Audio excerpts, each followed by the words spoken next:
Bonjour à toutes et à tous, j'espère que vous allez bien, j'espère que vous avez passé un excellent week-end. On s'était arrêté sur le live de vendredi soir à 12h30, 750 likes à peu près, on n'est pas très loin d'avoir les 1000 likes pour pouvoir vous offrir une clé Ledger à l'un d'entre vous, un membre de la communauté Nano Ledger X. Je vous inviterai éventuellement, si vous l'avez loupé, à aller le visionner. On a parlé de pas mal de petites choses, ça a duré relativement longtemps.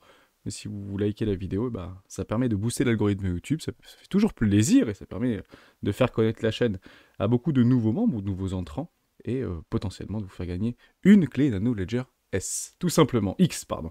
Voilà pour ça, on va parler Bitcoin, on va parler de la chasse à la liquidité, on va parler d'une potentielle divergence haussière cachée en daily actuellement, qui n'est que potentielle, on va bien sûr en parler dans cette vidéo, quelques news très intéressantes au niveau côté BlackRock, côté Taracoco qui nous rappelle RFK, donc Robert Fragile Kennedy, par rapport à son potentiel lancement dans la campagne présidentielle américaine d'ici 1 an et demi, ce sera donc en novembre 2024. On va parler de tout ça dans cette vidéo, plein de choses très intéressantes à dire, on commence maintenant.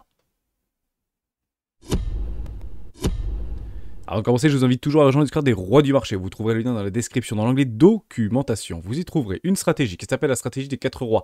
N'hésitez pas à l'utiliser, vous en imprégnez, vous en inspirez pour vous aussi trouver votre propre style d'investissement, que ce soit sur le court, moyen, long terme, voire très long terme, marché traditionnel ou crypto-actif. On est trop pressé, on l'avait dit vendredi dans le live.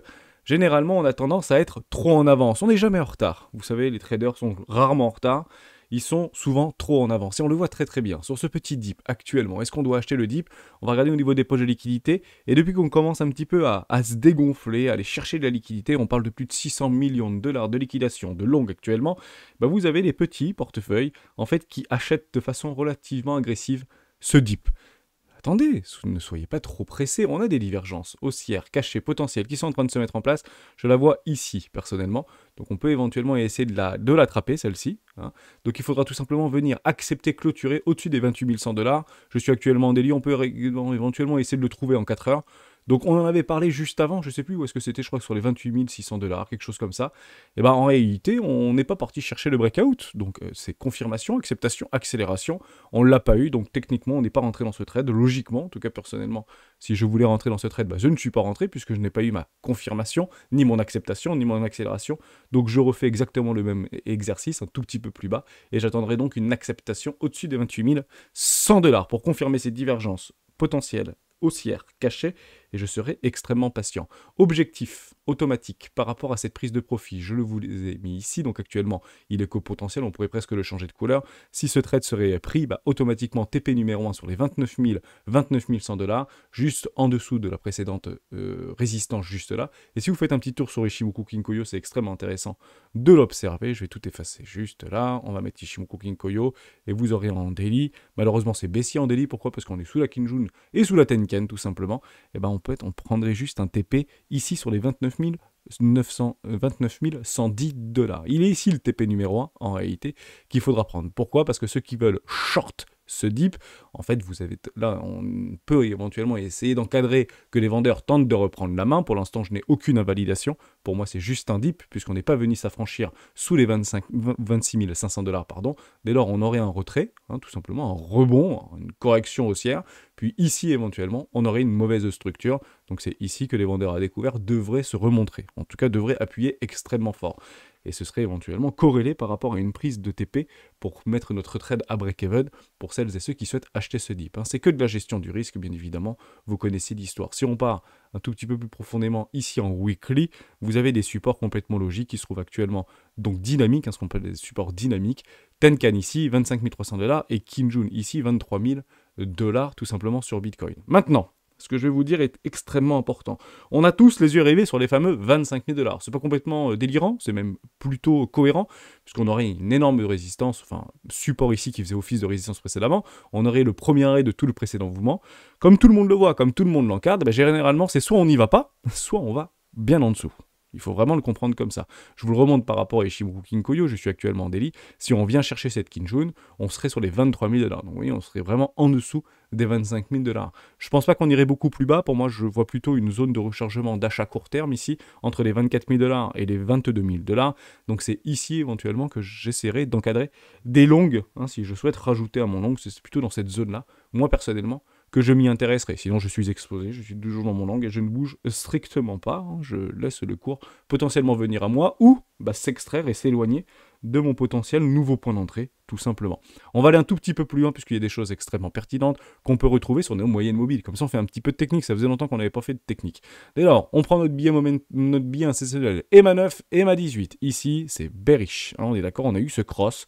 C'était fin de semaine dernière. Ici, cross EMA 9, EMA 18.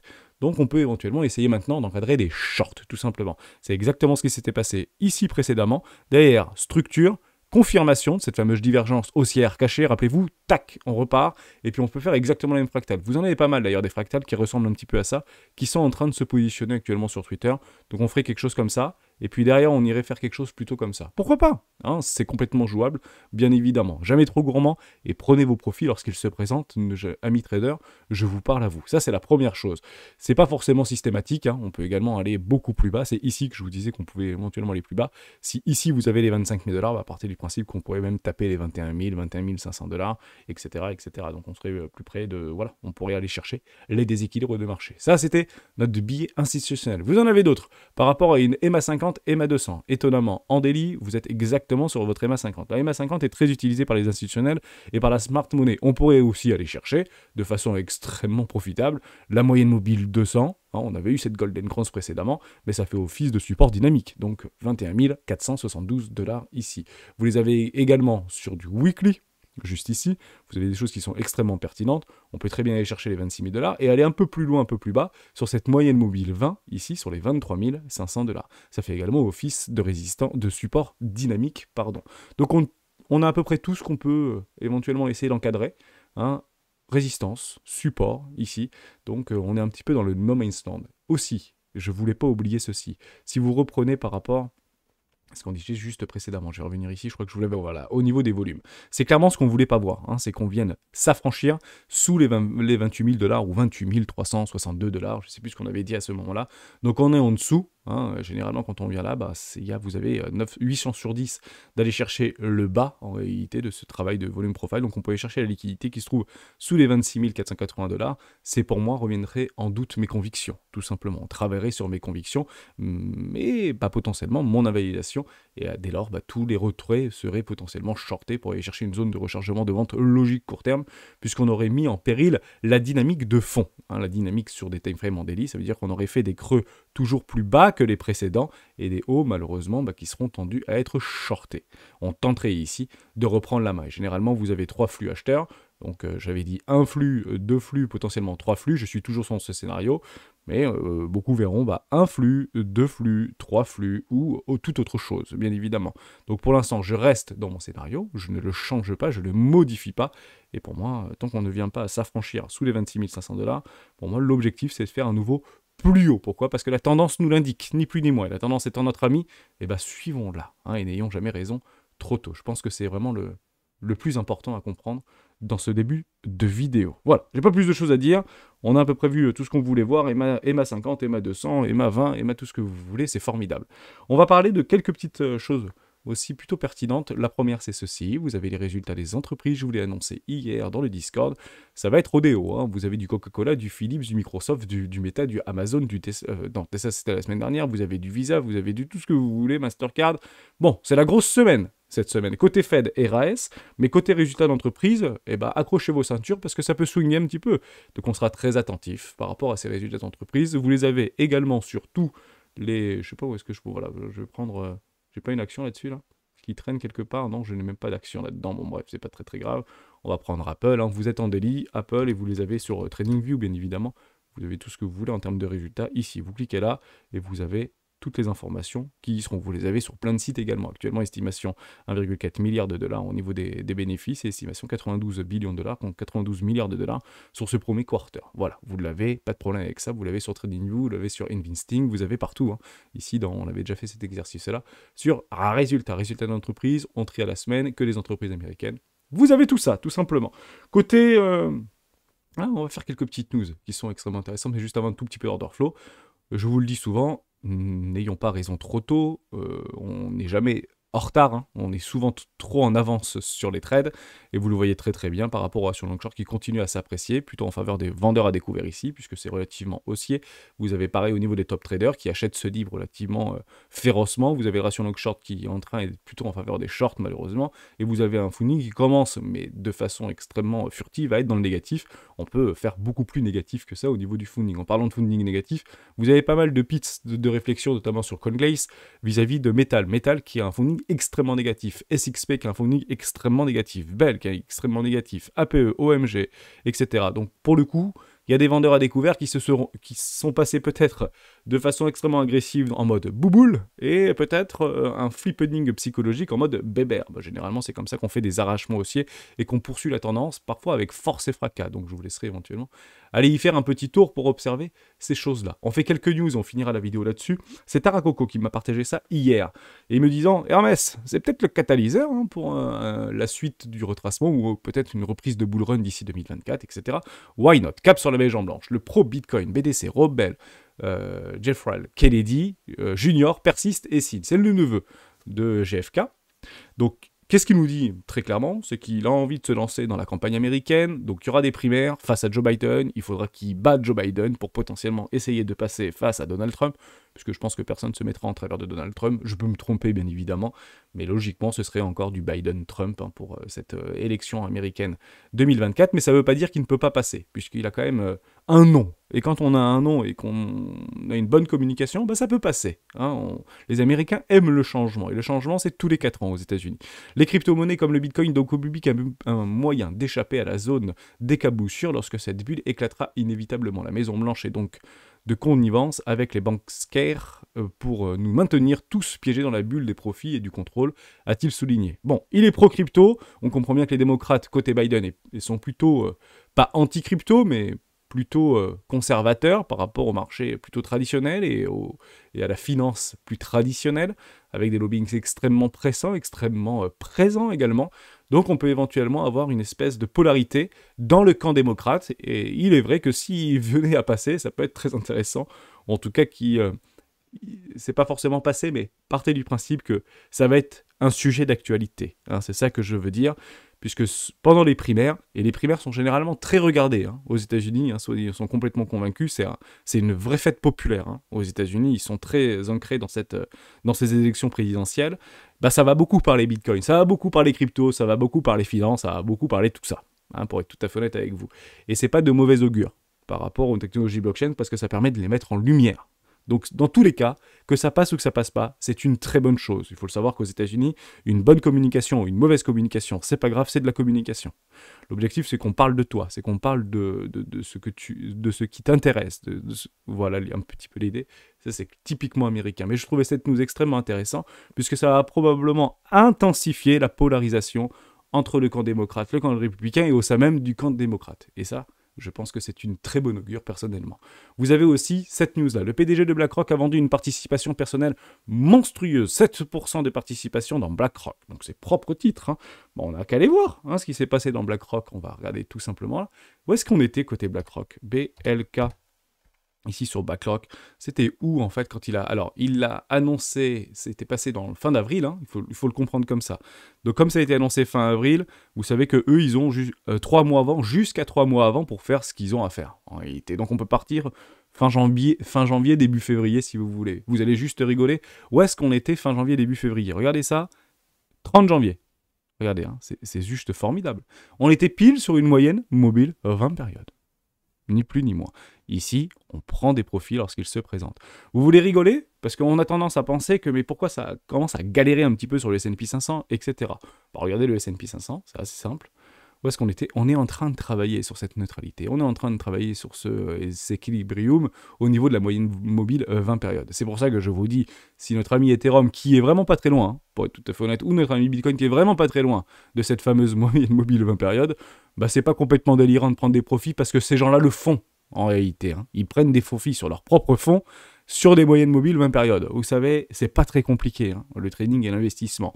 Vous avez des petites... Et on ne prend pas 50% ou 70%, il prend 7% de sa participation. Mais prendre des profits lorsqu'il se prend, c'est pas complètement délirant. Encore une fois, hein, c'est super important. Et généralement, la technique nous le confirme par rapport à cette magnifique moyenne mobile. Ici, au niveau du CAC 40, aussi une chose très intéressante, bah, il fait sa petite vie. CAC 40, il continue à faire ses petits ATH, pas de problème avec ça. Vous avez ici, on avait breaké avec force et violence au niveau de cette moyenne mobile 20, et complètement, hein, c'est complètement haussier, hein, c'est dirigé vers le nord, c'est juste formidable. Et on continue notre petite vie formidable pour le CAC 40, je suis très heureux de l'observer, très soutenu par la pétrochimique et par le luxe, bien évidemment, ça a le vent en poupe, tant mieux. Ne vous surexposez pas sur du LVMH, ne vous surexposez pas, ne faites pas all-in sur Hermès, ne faites pas all-in sur Hermès, c'est marrant, ne faites pas all-in sur Louis Vuitton, ne faites, voilà, hein, on fait attention à ça. Généralement, on s'approche des tops, hein, même si on est en découverte de prix, et que le marché peut rester complètement irrationnel plus longtemps que nous pouvons rester solvables, il y a peut-être d'autres opportunités qui sont actuellement sous les radars, et généralement les opportunités se créent dans le déni, hein, dans le déni et sous les radars. Je pense que c'est capital de bien comprendre ça.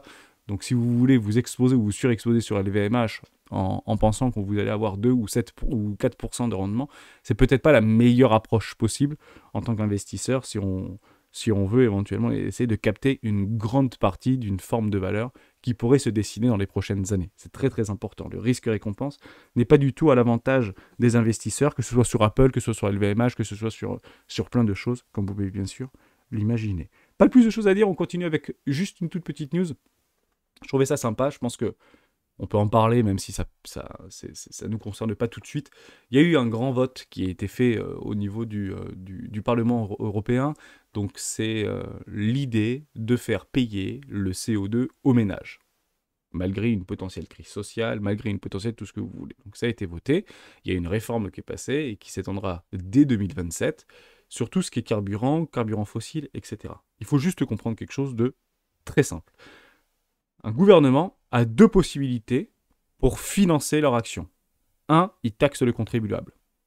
Ça, tout le monde le connaît. 2, il taxe les entreprises. Il n'y en a pas 36. Hein.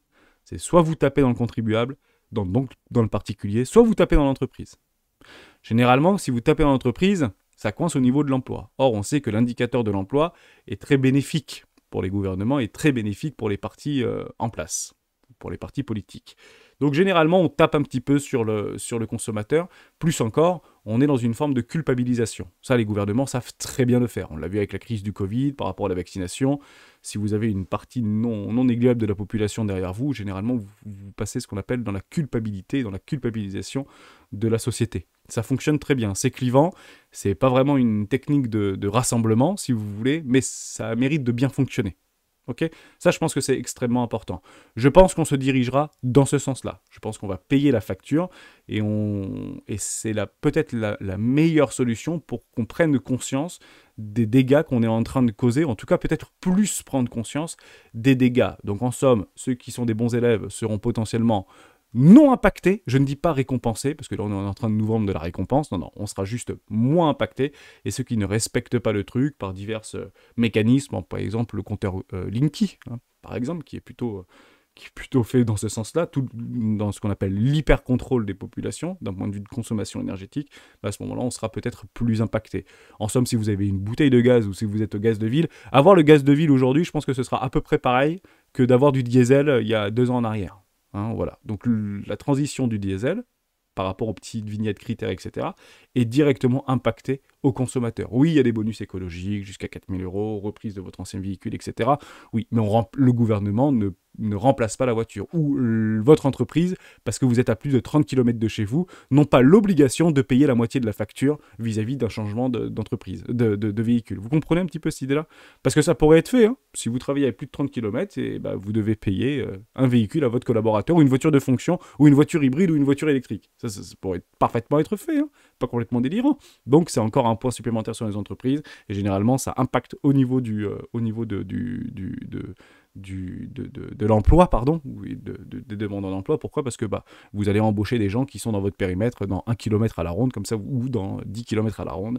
Et en réalité, à toute mesure, les gens s'adaptent, les entreprises s'adaptent. Et si on tape sur les entreprises, ça ne va pas dans le sens du consommateur, comme vous pouvez bien sûr l'imaginer. Donc je pense qu'on va s'en prendre des belles, À mon avis, ça va être une nouvelle boîte de Pandore qui va s'ouvrir côté européen. Je pense que c'est nécessaire et je pense que ça va nous coûter cher.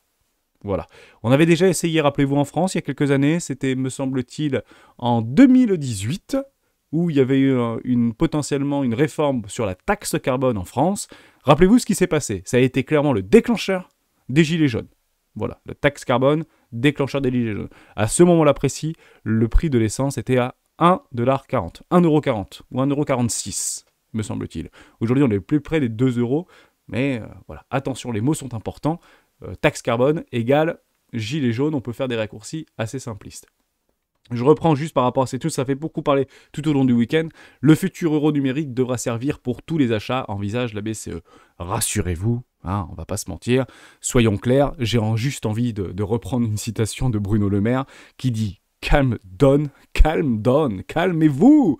Soyons clairs, l'euro numérique ne sera jamais une monnaie programmable, a souligné Fabio Panetta, membre du directoire de la BCE dans le commissaire des affaires économiques et monétaires du Parlement américain. En fait, quand on nous explique ça, en fait, ça veut tout simplement. Je vais traduire le calm down par shut up. C'est exactement la même chose.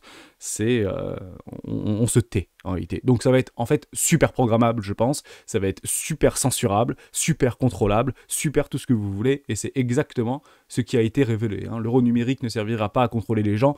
Promis, juré, c'est net. Hein. Vous avez beaucoup d'articles dans ce sens-là. Mais juste à côté, vous avez un autre article qui est le code du nouvel euro numérique est étonnamment mauvais. Voici pourquoi. C'est ultra censurable, ultra programmable, ultra tout ce que vous voulez, ultra centralisé. Le code révèle également que les CBDC françaises exigent la mise sur liste blanche de tous les utilisateurs, les traitements de toutes les transactions d'utilisateurs et même le traitement des approbations ERC20 avant le traitement des fonctions transfert form. En fait, quand vous allez faire un transfert avec des CBDC, eh ben, ça va pas prendre 7 secondes comme on le fait avec de l'USDT, de l'USDC ou du DAI, ou du USD par exemple. Ça va prendre un petit peu plus longtemps puisque tout sera centralisé, tout sera contrôlé, donc il y aura très probablement des problématiques de gestion des transactions, etc. Donc je ne sais pas trop comment ils vont faire. Bref, ce qu'ils essayent de faire ne va pas du tout dans le bon sens de notre représentation d'une forme de décentralisation au niveau des usages et une décentralisation de la finance de demain. On est en fait dans la CeFi plus plutôt que dans la DeFi actuellement. Donc c'est de la CeFi plus, c'est on utilise par rapport cette rupture technologique et ces innovations technologiques pour sa souplesse, pour sa rapidité, pour sa simplicité, pour y mettre plus de contrôle, plus de surveillance et plus de tout ce que vous voulez. Hein, ça c'est super important de bien le comprendre et c'est exactement ce qu'on reproche d'ailleurs au stablecoin de la Société Générale. Donc juste ici, finalement vous avez le gros titre, Société Générale forge le code du stablecoin, fait face aux critiques et pas des petites critiques.